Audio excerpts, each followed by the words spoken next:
door was open. Not wide, maybe 2 inches. But I had walked this hallway 11,000 times across 12 years of night shifts, and that door had never moved. Not once. Not even when the building flooded in 2019 and every other door on the 3rd floor warped in its frame. Room 308 stayed shut. It stayed shut the way something stays shut when it wants to. I stopped at the end of the corridor. Didn't move closer. Just stood there, with my radio in my left hand and my key ring in my right, counting the gap between the door and the frame, the way you count seconds after lightning, trying to determine how close the thing is. 2 inches, maybe 2.5. The warning tape was still across it, mostly. One strip had pulled away from the upper left corner of the frame and curled back on itself like a dead leaf. The rest held, yellow and black. The kind they use at accident scenes. Nobody from maintenance had put it there. I'd asked once, early on. The shift supervisor at the time, a man named Gerald who retired in 2016, had looked at me the way people look at you when you've asked something they've decided not to answer, and then he'd changed the subject so smoothly I almost didn't notice he'd done it. I noticed. I always notice things like that. It's why I lasted 12 years in a job most people quit inside 18 months. You learn the building. You learn which silences are structural and which ones are chosen. Gerald's silence about the tape was chosen, which meant someone had chosen it before him, which meant the tape had been there long enough to become institutional memory. I stood at the end of that hallway for 40 seconds. I know it was 40 because I watched the timestamp on my radio display tick from 2:47 to 2:48. And I still hadn't moved. Then the system pinged. I should back up. Not far. Just enough. My name is Dennis Calder. I've worked hotel security at the Aldrin Grand for 12 years, the last 7 of those as senior night officer. The Aldrin Grand is not grand. It was built in 1971, renovated badly in 1994, and has been declining quietly ever since in the way that large old buildings decline. Not collapsing, just becoming less than they were room by room, floor by floor, until the grandeur is only in the name on the sign out front. I know every inch of it. I know which elevator sticks on the 4th floor if the temperature drops below 40 outside. I know which ice machine on the 2nd floor sounds like someone dragging furniture at 3 a.m. I know which guests are going to be problems before they finish checking in, just by the way they hold their room key. 12 years gives you a language for a building. You stop reading the signs consciously and start reading them the way you read a familiar face. Instantly, automatically, without effort. The building had been telling me something was wrong for about 6 hours before I ended up in that hallway. It started at the front desk system. I do a sweep of the property management software every 2 hours. Room status, maintenance flags, active key cards, the usual. At 9 p.m., everything was clean. Normal occupancy for a Tuesday in November. 41 of our 87 rooms active. At 11 p.m., I ran the sweep again. Room 308 showed occupied. I sat with that for a moment. The field read, occupied. Check-in 2247. Guest, Stamen R. I pulled the reservation log. Nothing. No reservation under Stamen. No walk-in processed at 2247. The front desk had been staffed by Maria from 6 to midnight. I called down and asked her casually whether she'd had any late arrivals in the last hour. She said no. Quiet night. She sounded bored. I flagged it as a system error and made a note in the log. That was the reasonable explanation. The system glitches occasionally. A room number populates incorrectly. Pulls from a canceled reservation. Crosses data with another property in the chain. It happens maybe 3 or 4 times a year, but it had never happened with 308 before. In 12 years, that room had shown one status and one status only: out of service. I made my note. I moved on. I told myself it was a data error. At 1:15 a.m., my radio crackled. Not a voice, not a dispatch, just a crackle. 3 seconds of static, then a tone I didn't recognize, low and flat like a phone left off the hook in an empty room. It lasted maybe 5 seconds, and then cut out clean. I checked the channel. I was on the right frequency. I tried to reach the overnight desk. Maria had gone home by then. The night auditor, a young guy named Philip, who'd been with us 8 months, answered immediately.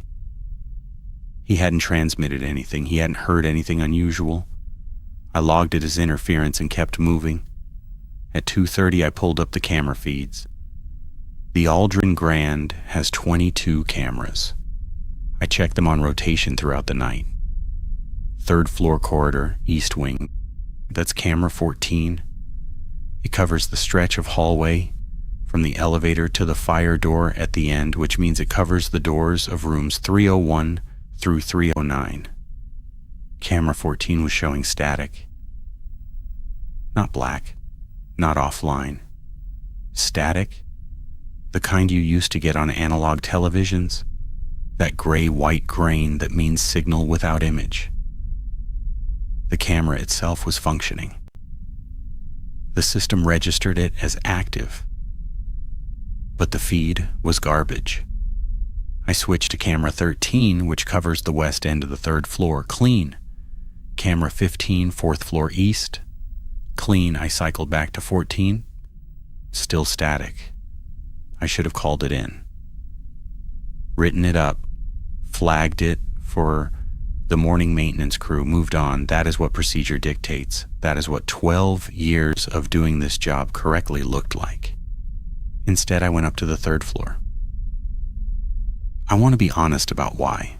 I've thought about it a lot since that night, and I think the answer is simpler than I wanted it to be. It wasn't bravery. It wasn't professional diligence. It was the system showing 308 as occupied that I couldn't let go of. Because here is what I knew and had never fully articulated, even to myself. The rule about 308 was not in the employee handbook. It was not in the security protocol binder. It was not written anywhere I had ever found. It existed entirely as spoken instruction, passed from one person to the next, the way certain knowledge gets passed, not documented, not formalized, just understood. You learn it your first week. Someone tells you. You don't ask too many questions because the way they tell you makes questions feel dangerous. What I was told by Gerald on my 4th night was this: Room 308 is permanently out of service. You will never enter it, never approach it for any reason, and never attempt to use your master key on it. If a guest reports a disturbance from that room, you document it and contact the duty manager. You do not investigate personally. If your key ring ever goes missing and is found near that corridor, that is a terminable offense. Do you understand? I understood. I followed it. For 12 years, I followed it without meaningful resistance because the rule felt less like a policy and more like the way certain things in old buildings are simply accepted. The load-bearing wall you don't touch, the pipe you don't reroute, the room you don't open. The building has been here since 1971. Some of its internal logic is older than any of us.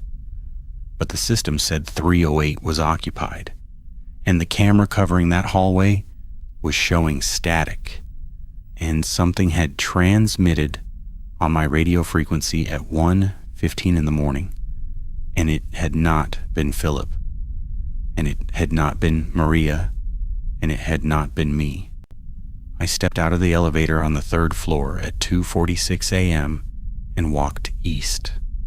The hallway was quiet. That's the first thing I noticed. Not the quiet of an empty building. I know what that sounds like. And it has texture to it. The hum of HVAC. The occasional creak of a settling structure. The distant sound of the ice machine 2 floors down. This quiet was different. This was the quiet of something held, like the hallway was full of air that had stopped moving. Room 301, 302, 303, all showing the green vacancy indicator on their door panels. 304, occupied. The Jensen family from the reservation log. 2 adults and a kid who'd asked for extra pillows at check-in. 305, 306, 307, all vacant. I stopped before I reached 308. Old habit. 12 years of stopping before I reached 308. From where I stood, I could see the warning tape, and I could see the gap. 2 inches. The door was open 2 inches. The tape had pulled from the upper left corner. The rest still held. Inside that gap was darkness, not the dim gray of an unlit hotel room catching ambient light from the corridor, but actual darkness, the kind that seems to have weight, the kind that doesn't reflect anything back. My radio stayed silent. The hallway stayed wrong quiet. I stood there, and I did not move for 40 seconds. And then something happened that made the decision for me. From inside room 308, clearly, without distortion or ambiguity, I heard a sound. It was not a voice. It was not movement. It was a sound I placed immediately and could not explain. The specific mechanical click of a hotel room door handle being pressed down from the inside, as if someone in that room had just tried to open the door further.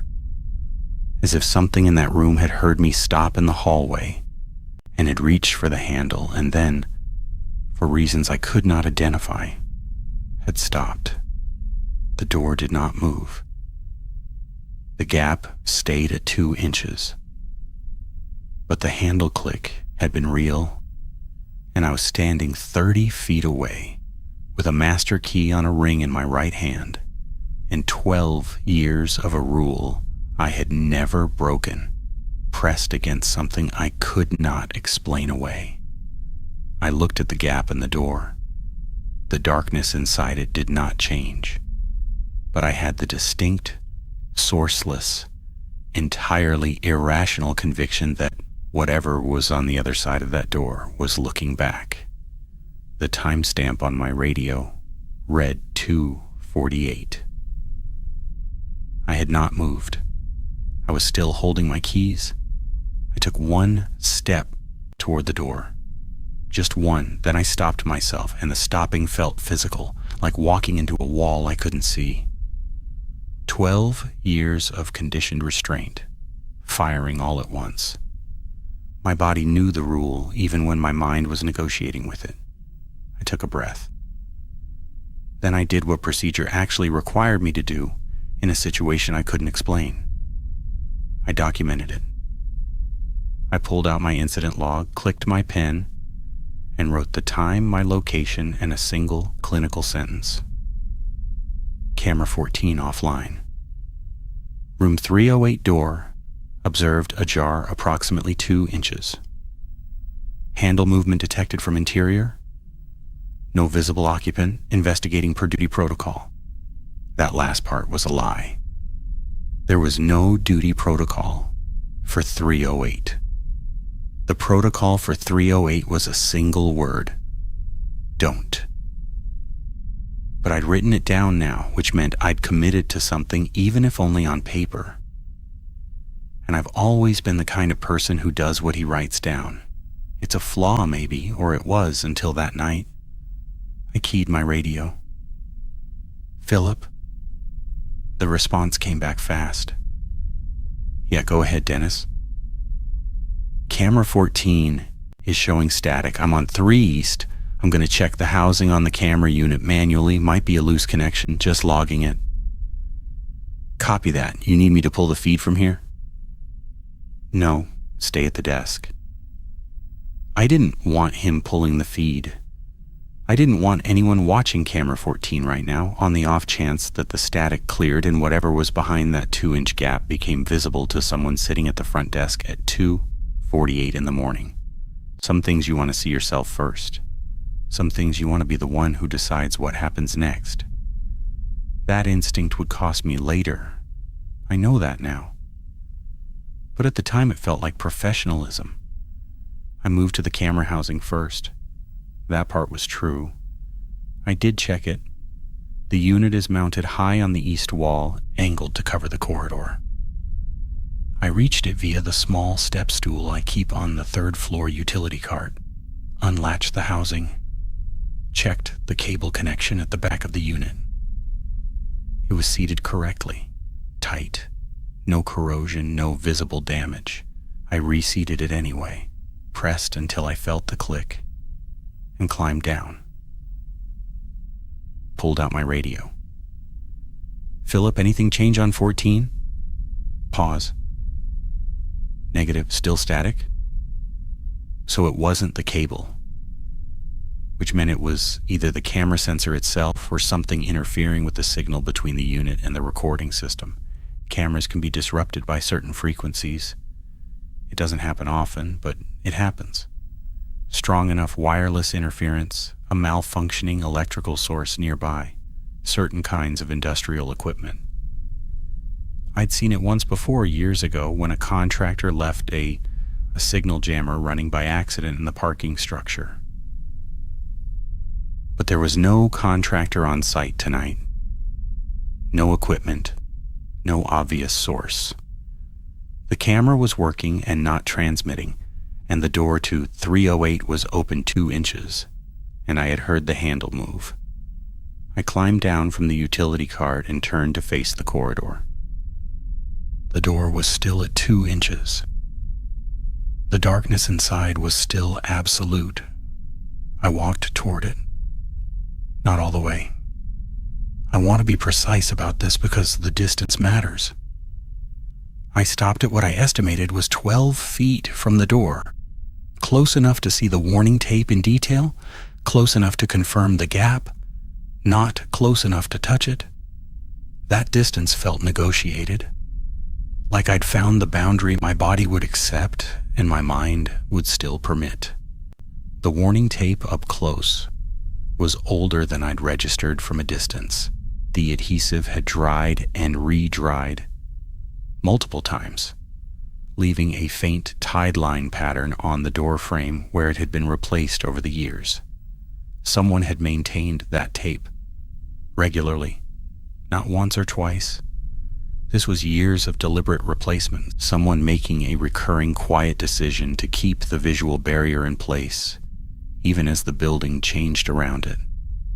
I thought about Gerald, about the way he'd delivered the rule on my 4th night. Not nervous, not dramatic. Matter of fact, the way you tell someone where the circuit breaker panel is. Useful information, clearly conveyed. But underneath the delivery there had been something else. Not fear exactly. Resignation maybe. The acceptance of a man who had stopped asking why and was now simply maintaining the answer someone else had arrived at before him. Had Gerald ever stood 12 feet from this door? Had he ever heard the handle move? I didn't know. Gerald was retired in Tampa. I had his number in my contacts, had never once used it. And standing in that corridor, I thought about calling him right then at 2:50 in the morning and asking him what he actually knew about this room, what he'd actually seen. I didn't call him. I kept watching the gap. Here is what I noticed at 12 feet that I hadn't registered from 30. The air coming through the gap was cold. Not the ambient cold of an unheated room. The Aldrin Grand keeps its out-of-service rooms at a reduced temperature to cut utility costs, usually around 60 degrees, which you'd feel is mildly cool if you put your hand near the gap. This was different. This was the cold of something that had been sealed for a long time, pressurized into a space and concentrated there. The kind of cold you feel when you open a basement door that hasn't been opened in years. Specific. Almost directional, as if it were coming from a defined source inside the room, rather than from the room's general atmosphere. I stood in it and felt my forearms prickle under my uniform. The second thing I noticed was a smell. Faint. And I wouldn't have caught it from further away, but at 12 feet it was present. Something old and mineral, like concrete, that had been wet for a very long time and had never fully dried. Not rot, not decay in the biological sense. Something more structural. The smell of a place that had been closed off long enough to develop its own internal chemistry. I wrote both of those things in my log. Temperature differential, olfactory anomaly, source undetermined. Then my radio made the sound again. The same sound as before, not static this time. The static had been at 115. This was the tone. Low, flat, 3 seconds, clean cut. Like a phone off the hook. Like a frequency broadcasting from one specific point and not intended for general reception. Except this time it was accompanied by something else. Under the tone, not after it, not before it, but woven through it, present in the same 3-second window, there was a sound coming from inside room 308. Not the handle this time, something slower. The specific, unmistakable creak of weight being applied to an old floorboard. One creak, deliberate in its pace. The kind of sound a foot makes when it is being placed carefully, as if whatever was inside the room was moving toward the door, as if it had heard the tone and responded to it. Or caused it. I did not move. I want to be accurate about my physical state at that moment. My heart rate increased significantly. I became very aware of my own breathing, and the key ring in my right hand suddenly felt heavier than it should have. Not metaphorically. The ring of keys. I have 31 keys on it. I know the weight of it intimately from 12 years of carrying it. It felt like something was pulling it downward. I told myself it was adrenaline affecting my grip. I still believe that is probably the rational explanation. Well, the door did not open further. The footstep did not repeat. The tone cut out. Silence. I have a process for situations I cannot immediately explain. I developed it not from training, but from experience, from 12 years of being the person who goes to investigate the strange sound and has to arrive at a conclusion that can be written in a log and read by a manager. The process is simple.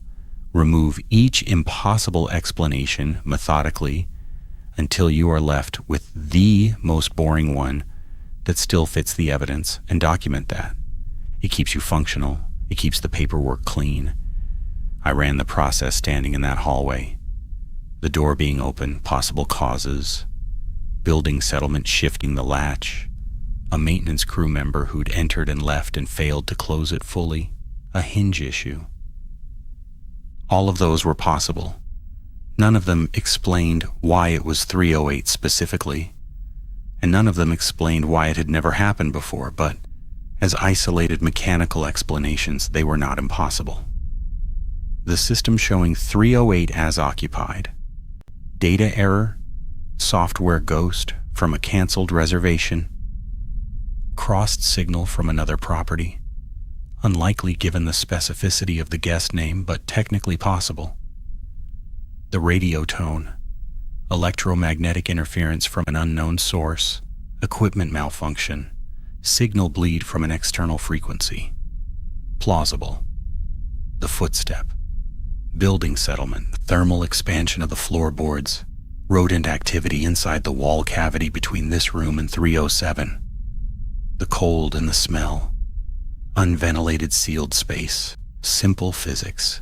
No mystery required. When I lined them up like that, each one had an answer that fit inside the normal operating parameters of an old building. Taken individually, none of them should have been enough to keep me standing in this hallway at 2:53 in the morning.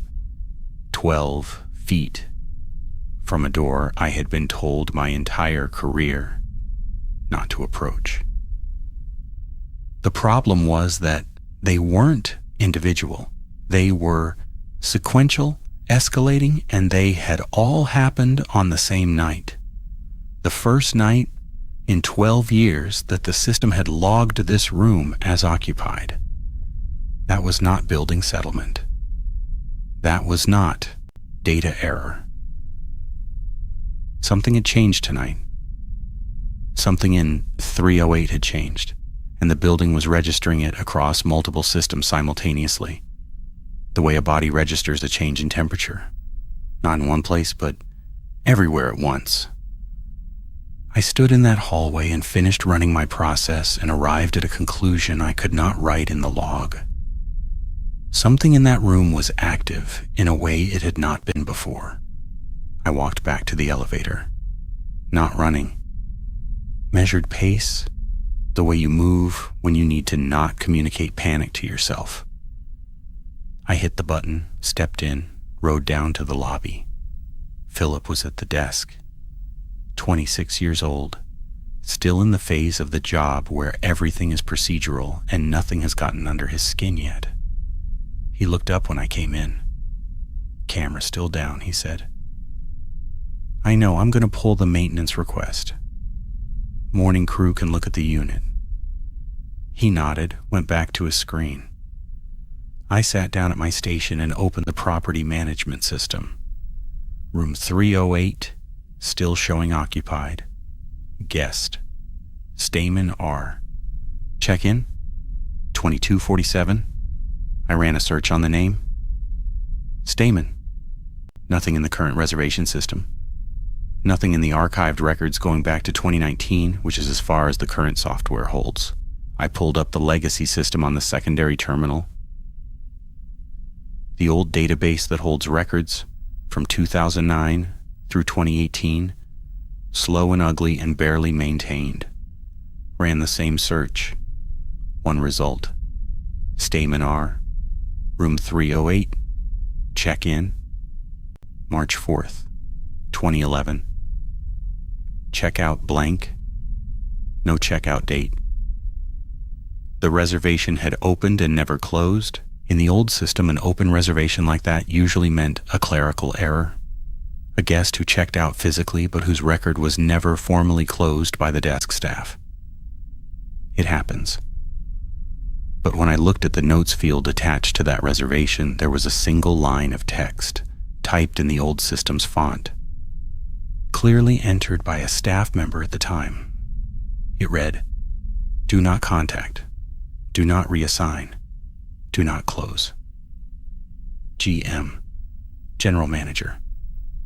I didn't know which one. 2011 predated my memory of the management chain, but whoever had typed that note had done so deliberately, and the instruction had held for 13 years, sitting in a legacy database that almost nobody opened anymore, attached to a reservation for a room that was never checked. I stared at it.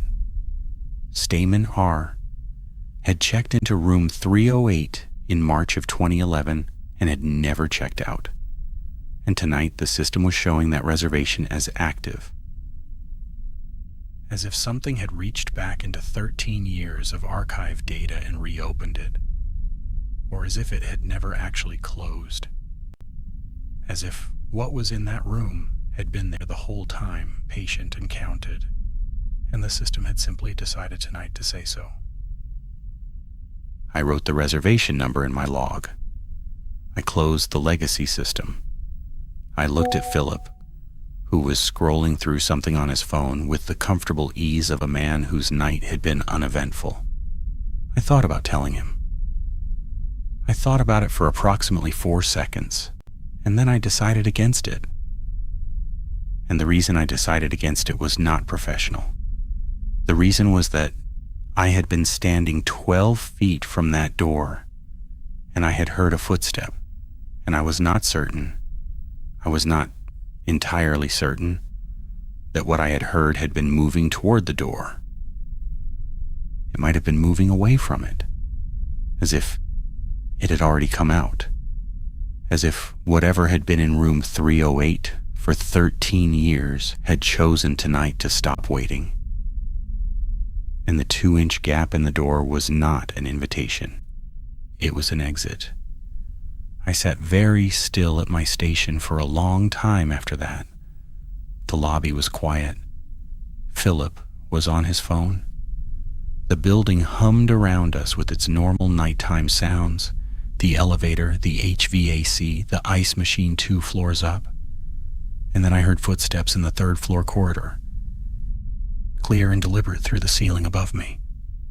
1, 2, 3, moving east to west. Moving away from 308 toward the elevator. I did not move. Philip was still on his phone. The footsteps had stopped. 3 of them, deliberate, east to west. And then nothing. Silence from the 3rd floor, the kind that follows movement, the kind that means something has arrived somewhere and stopped. The elevator indicator above the lobby doors showed the car sitting on the ground floor. I had ridden it down 20 minutes ago, and nobody had called it back up, which meant whatever had walked that corridor had not taken the elevator.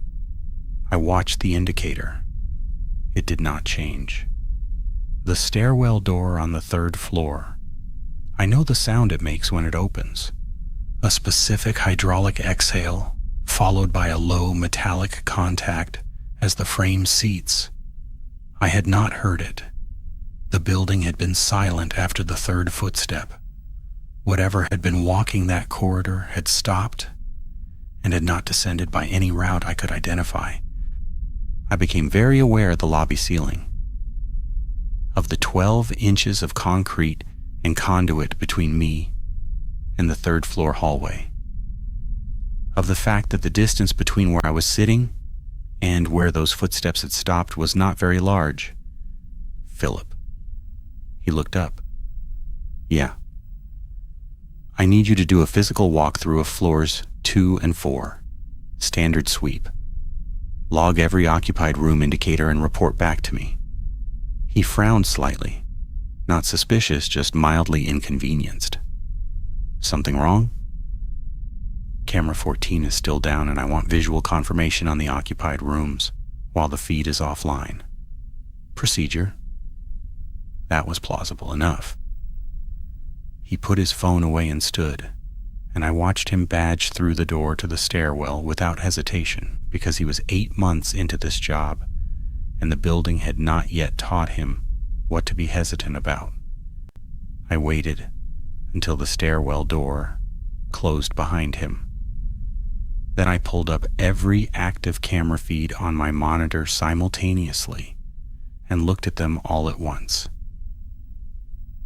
21 of 22 cameras were functioning. Camera 14 remained static. I went through them in order. Parking structure, empty. Main entrance, empty lobby, which I was sitting in. Me, alone at my desk. Stairwell cameras, nothing moving. Elevator interior, empty car, ground floor, doors closed. 3rd floor west corridor, empty, doors closed.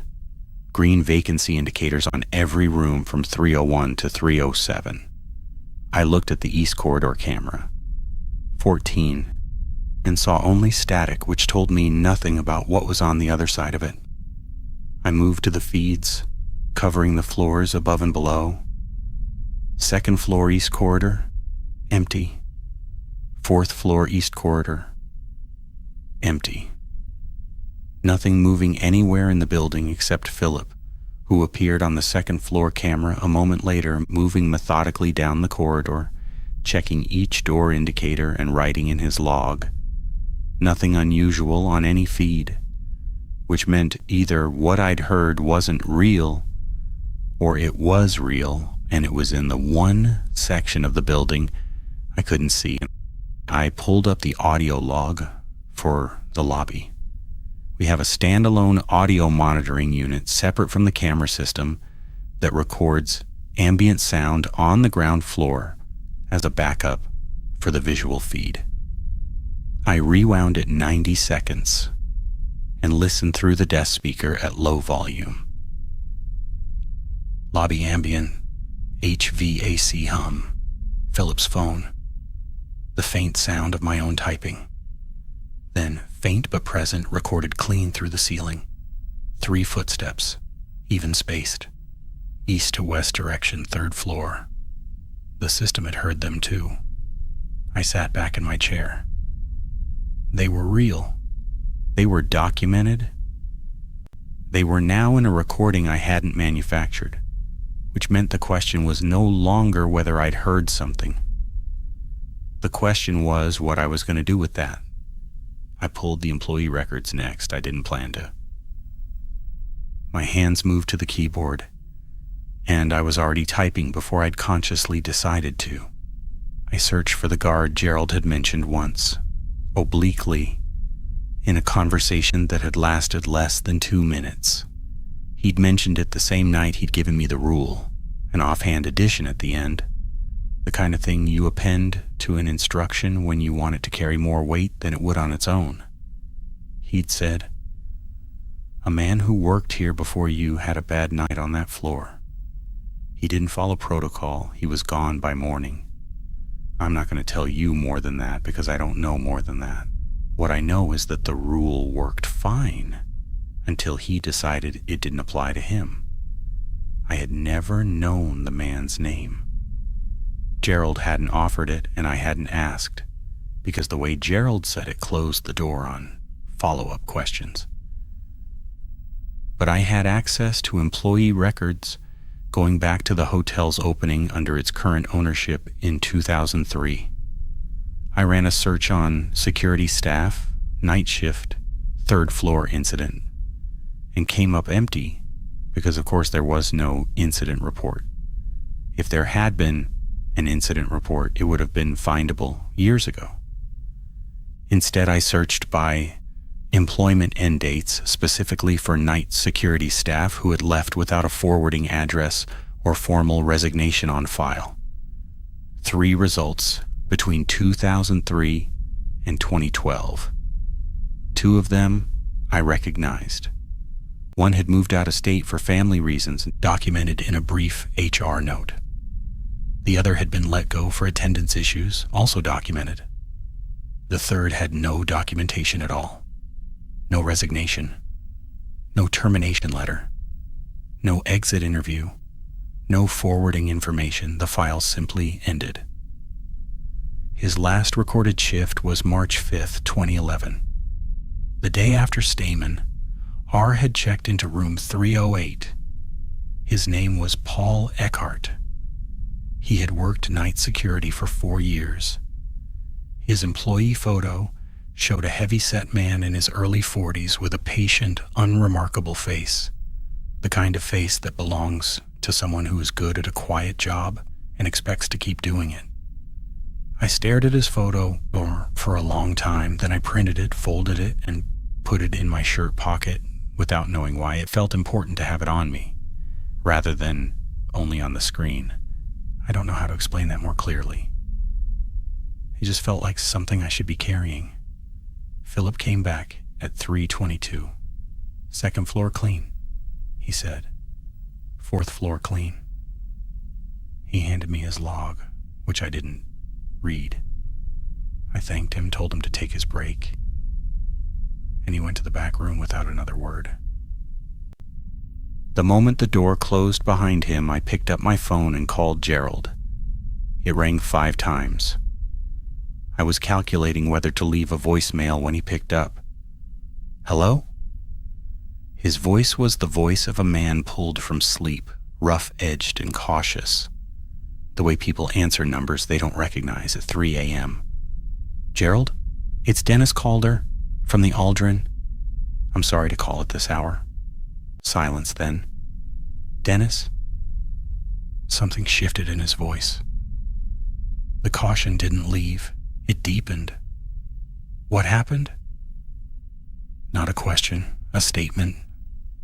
"I need to ask you about 308. The silence that followed was long enough that I checked the call display to confirm it hadn't dropped. The call was active. Gerald was there. He was simply not speaking. "Gerald." "I heard you." His voice had changed again. The sleep was fully gone now, replaced by something that took me a moment to identify. It was the same thing I'd heard underneath his matter-of-fact delivery of the rule on my 4th night, 13 years ago. Not fear. Something older than fear.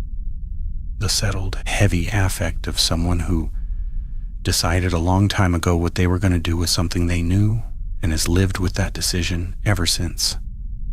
"The system logged the room as occupied tonight," I said. "Stamen R. The same reservation from 2011. Camera 14 is offline. I heard movement in the corridor from the lobby." Another silence. "Gerald, Paul Eckhart." The name landed like a physical thing. I heard his breathing change on the other end of the line. "Where are you right now?" he asked. "Lobby desk." "Stay there. Do you hear me?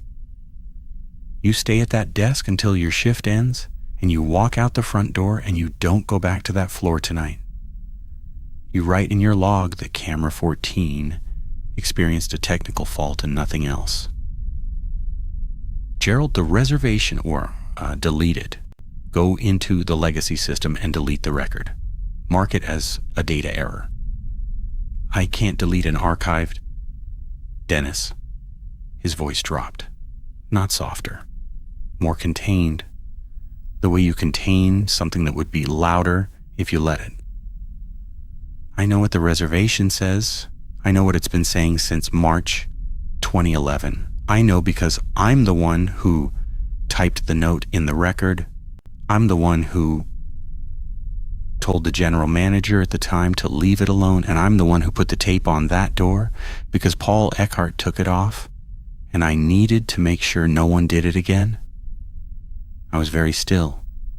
"What happened to Paul?" I asked. "He went in," Gerald said. "He came out, and then he was gone by morning, and I don't mean he quit. I mean, I found his keys on the floor in front of 308 at 6 a.m., and his car was still in the parking structure, and I never found out where he went, and neither did anyone else. The lobby felt smaller than it had a moment ago, though the HVAC hum seemed louder. I looked up at the ceiling and thought about the 3rd floor corridor above me and the section of it I couldn't see. "Gerald, what's in that room?" The silence this time was different. It wasn't hesitation, it was deliberation. He was deciding not whether to answer, but how much of an answer was safe to give. "I don't know what it is," he said finally. "I know what it does. It waits. It's been waiting since before I worked there. I found references going back to the building's original operation in 1971. Every few years, something shifts. The system registers it, people hear things, and if someone goes in, it adjusts. Adjusts? It gets what it needs from them, and then it's quiet again, for a while. And Paul Eckhart was what it needed." Gerald didn't answer that directly. What he said instead was, "The reason the reservation is active tonight is that it's been long enough. It's the cycle. It comes back around and it starts registering again, and the first person who pays attention to it becomes the next one it adjusts around." The word settled into me with a weight I hadn't expected. I thought about 12 feet from the door. I thought about writing investigating per duty protocol in my log. I thought about the audio recording with 3 footsteps moving east to west, documented now, permanent, already in the system. How long is the cycle? I asked. 13 years, Gerald said. Give or take? 2011 to 2024? 13 years? Gerald? You've already been paying attention, he said, and his voice was very quiet. That's why I'm telling you this. Not to help you understand it. To tell you that what you do in the next 2 hours matters more than anything else you do in that building. You stay at your desk. You do not go to that floor. Whatever you hear, whatever the system shows you, you do not go. The footsteps have already moved off the floor, I said. I heard them stop near the elevator and they didn't take the elevator down. Gerald was quiet for 4 seconds. Then you lock the stairwell door on the lobby level, he said, right now, and you don't open it until morning staff arrives. I can't lock the stairwell, Gerald. It's a fire exit. Dennis. His voice broke on my name just slightly. The only moment across the entire call where the containment failed. Lock the door. I locked the door.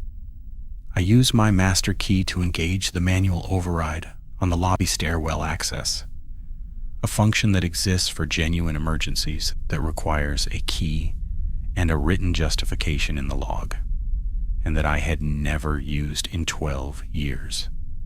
I wrote in the log, stairwell access restricted 331, security protocol pending investigation.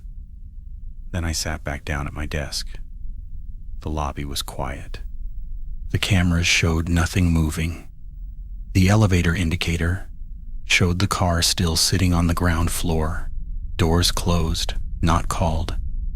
I sat there and I watched the ceiling and I listened to the building, and the building was quiet in the way it had been quiet on the 3rd floor. Not the quiet of absence, but the quiet of something that was not moving because it had decided, for now, not to move. Philip came back from his break at 3:45. He looked at me, looked at the stairwell door, and frowned. Why is that locked? Precaution, I said, camera still down. He accepted that. He sat down. He picked up his phone. I did not tell him about Gerald. I did not tell him about Paul Eckhart. I did not tell him about the reservation, or the footsteps, or the 13-year cycle. I told myself it was because I didn't want to frighten him unnecessarily. That was part of it. The other part was that I was not sure the thing on the other side of that stairwell door was interested in Philip. The pattern Gerald described was specific. It registered, it waited, and it adjusted around the first person who paid attention. I had paid attention. I was the one it was adjusting around. And somewhere between the 3rd floor and where I was sitting, it had already closed most of the distance. At 4:17 a.m., the elevator moved. I watched the indicator above the lobby doors tick from G to 1, then from 1 to 2, then from 2 to 3. It stopped on 3 and stayed there. The doors on the lobby level did not open. The car had been called from above, which meant something on the 3rd floor had pressed the button. Philip looked up from his phone. Did you call the elevator? No. He looked at the indicator. Huh? He watched it for a moment, then looked back at his screen. Probably a sensor fault. Old building. Probably, I said. I was watching the indicator with a focus I could not have explained to him. The car sat on 3 for 40 seconds. Then it began to move again. 3 to 2, 2 to 1, 1 to G. The lobby doors opened. The car was empty. I could see it from my desk. the interior visible through the open doors, the mirrored back wall, the worn carpet, the panel of buttons with their small amber lights. Empty. The doors stayed open for the standard 8 seconds and then closed.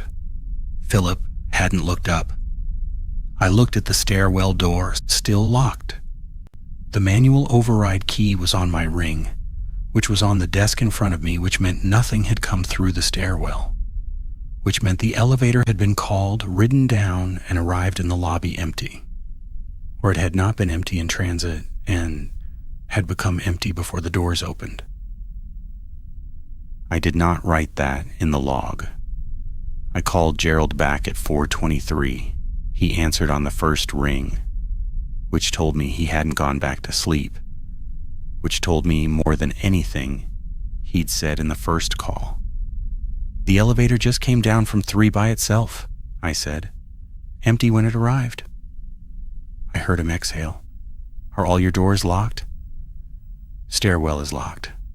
Lobby access doors are on standard overnight protocol. Keyed entry only from outside, push bar from inside." "The interior doors?" "The door between the lobby and the corridor behind your desk." I looked at the door behind me. The one that led to the back corridor, the employee area, the break room, the secondary stairwell access, the utility corridor that ran the length of the building service spine. It was not locked. It was never locked during an active shift. There was no protocol that required it to be because it was an interior door in a staffed building. And the assumption was always that staff presence was sufficient deterrent. That assumption had been written for a building with a normal occupancy. "Gerald." "Lock it," he said. "Use the manual override, same as the other one. If I lock that door, Philip and I are confined to the lobby. We lose access to the entire service corridor." "I know. That corridor runs under every floor of the building. If something is using the service access..." "I know, Dennis." I stopped talking. I understood what he was telling me without saying it. Locking that door did not make the service corridor safe.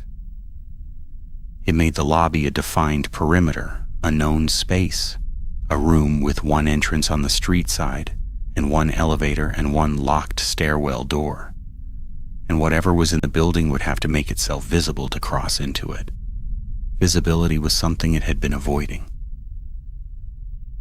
"Has it ever come into a lit, occupied, staffed space?" I asked. Gerald's pause was 2 seconds. "Not that I know of." "You're not certain?" "I'm not certain of anything about it except that Paul Eckhart went through a door and didn't come back. And I've spent 13 years making sure nobody else did." I looked at Philip. He was still on his phone, legs crossed, entirely unaware that I was having this conversation 4 feet away from him. "What do I tell my colleague?" I asked. "Nothing," Gerald said immediately. "You tell him nothing. The less he engages with it, the less relevant he is to it. It's already calibrated to you. Don't give it a second point of focus." That sentence moved through me like cold water. Already calibrated, as if the thing in 308 had spent the last several hours taking measurements, running calculations, establishing the specific geometry of my attention and mapping its approach accordingly. I locked the corridor door. Philip noticed, of course he noticed.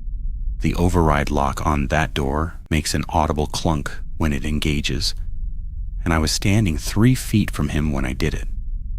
"What's going on?" He sat up straighter. The comfortable ease was gone. 8 months into the job, and he could feel that something had changed in the room. "Precaution," I said again. "Camera 14 is still offline, and we have an unresolved elevator anomaly. Until I can confirm the 3rd floor corridor is clear, I want to keep our access points controlled." He looked at me for a long moment. Should I be worried?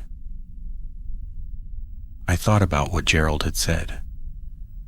The less he engages, the less relevant he is.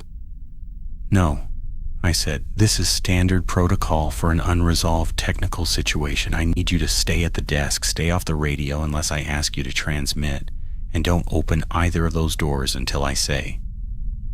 Can you do that? He nodded slowly. He was 26 years old, and I had just told him not to worry, and he was smart enough to know that when the senior officer locks 2 internal doors at 4:30 in the morning and tells you not to worry, worry is precisely the correct response. But he nodded, and he set his phone face down on the desk, and he did not pick it up again. I went back to my station. At 4:51, camera 14 came back online. No warning, no gradual clearing. The static simply stopped, and the feed returned sharp and clean, as if it had never been interrupted. I leaned forward and looked at it. The 3rd floor east corridor was empty, doors closed, vacancy indicators green on every room, from 301 to 309. Warning tape across 308 intact. Both strips, the upper left corner re-adhered flush against the frame. The door was closed. I stared at that for a long time. The door was fully closed. The gap I had observed at 2:47 was gone. The tape was complete.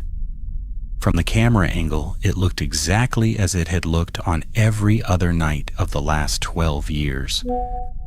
Undisturbed, sealed, a room that did not exist in any operational sense, except that I had records on my screen showing a reservation opened in 2011 and never closed. Except that I had a printed employee photo in my shirt pocket. Except that I had an audio log with 3 footsteps moving east to west at 3:03 in the morning. Except that an elevator had descended from the 3rd floor at 4:17 and arrived empty. The camera showed me a normal hallway. The camera had also been offline for 2 hours, which meant whatever I was looking at now was the state of the corridor after a 2-hour window in which I had no visual record. The tape being re-adhered bothered me most. I had seen it partially detached. Now it was flush. Something had pressed it back into place. From the corridor side, which meant outside the room, which meant whatever had been in 308 had at some point been standing in that hallway, close enough to the door to reach the tape, close enough to touch it and decide to put it back.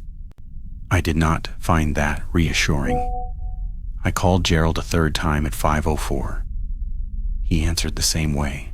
First ring, immediate. Camera came back? I said, doors closed, tape is re-adhered. Silence, then. The tape was disturbed earlier? Upper left corner, pulled back. I observed it at 2:46. And now it's back. Flush, clean contact, pressed from the outside. Another silence, longer this time. When Gerald spoke again, his voice had something in it I had not heard across either of the previous calls. Something that was not quite relief and not quite dread, but lived in the narrow space between them. That's new, he said. What does it mean? I don't know. When Paul went in, he stopped, started again.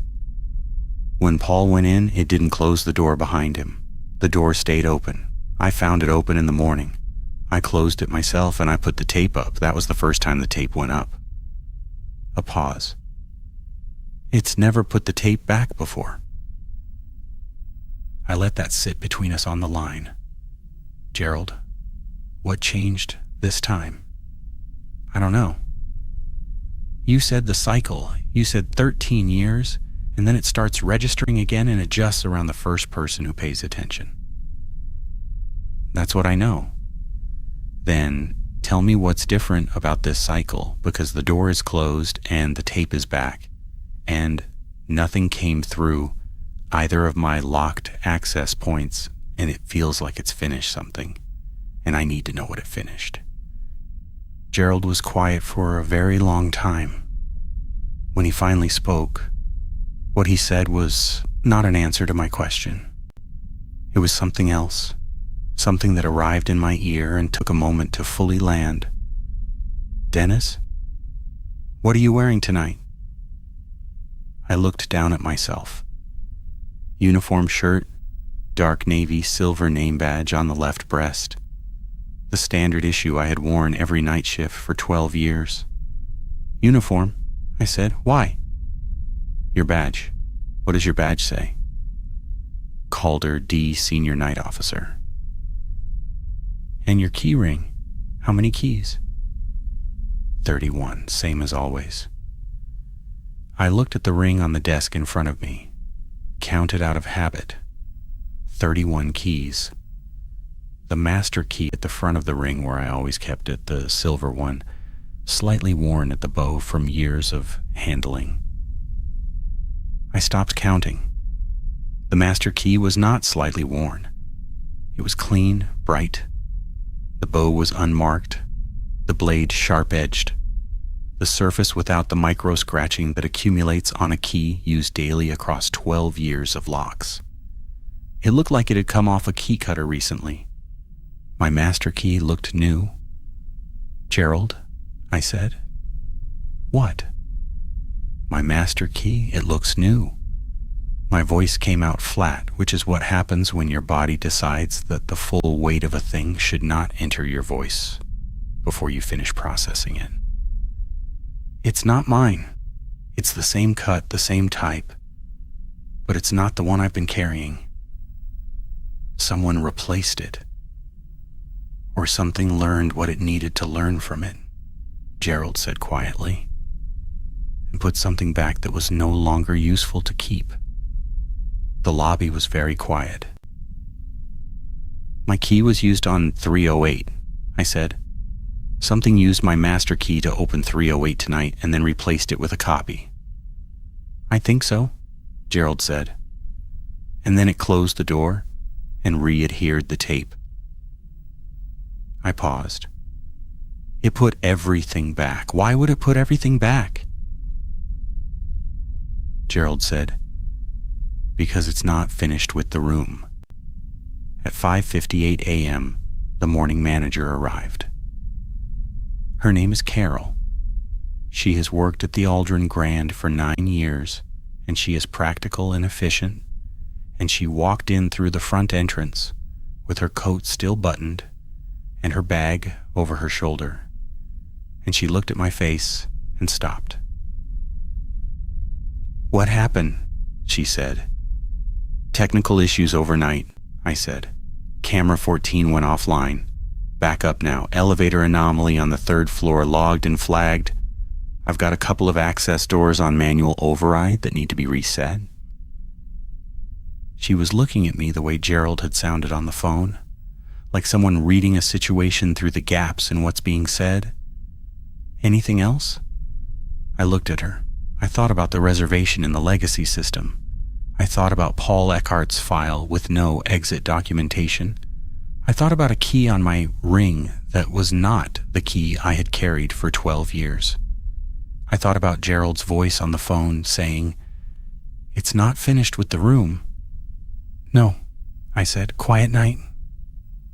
She held my gaze for a moment, then nodded and moved to her office. I gathered my things. I took the printed photo of Paul Eckhart out of my shirt pocket and looked at it once more. His patient, unremarkable face, the face of a man who had been good at a quiet job, and then I folded it and put it back. I picked up my key ring.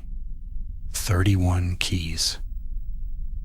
The master key bright and clean at the front of the ring. I walked out through the front entrance into the early gray of a November morning and stood on the sidewalk for a moment, breathing cold air, feeling the weight of the ring in my hand. I have not gone back to the third floor since that night.